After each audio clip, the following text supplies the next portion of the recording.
The study on ovarian cancer screening was led by Anna Jo Smith at the Johns Hopkins Department of Gynecology and Obstetrics in Baltimore. Having health insurance plays a major role in whether or not a woman has access to care providers who can monitor symptoms and act on those symptoms if necessary, she said in a statement.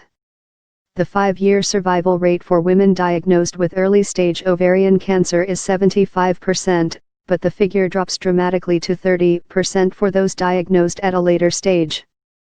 The ASAI was signed into law on March 2010, and by 2016-17, some 12.7 million people were covered under the law.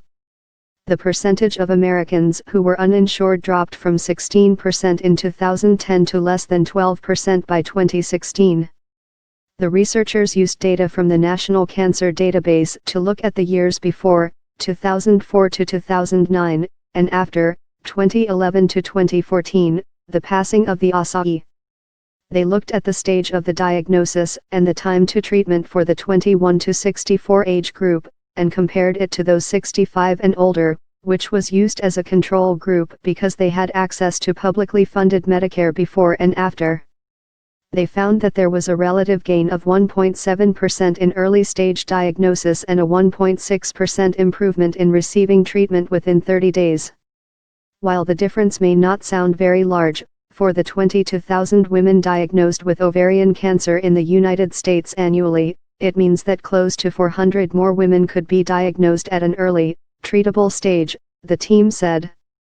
Racial differences erased. 2 key provisions of the ASAI were granting states permission to expand public-funded Medicaid coverage to low-income citizens starting in 2014, and providing subsidies to those who could not afford to buy private insurance if they did not qualify for Medicaid. The study looked at the records of 2.2 million people diagnosed with advanced cancers including non-small cell lung cancer, breast, urothelial, gastric and esophageal, colorectal, renal cell, prostate, and melanoma cancers.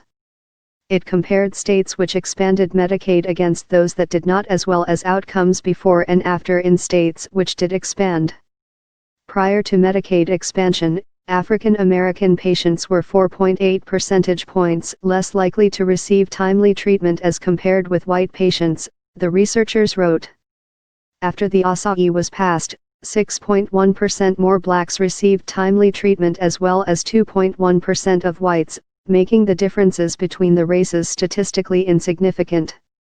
Trump's Justice Department announced in March an abrupt escalation in the administration's push against Obamacare by siding with a Texas federal court ruling that declared the health care law unconstitutional.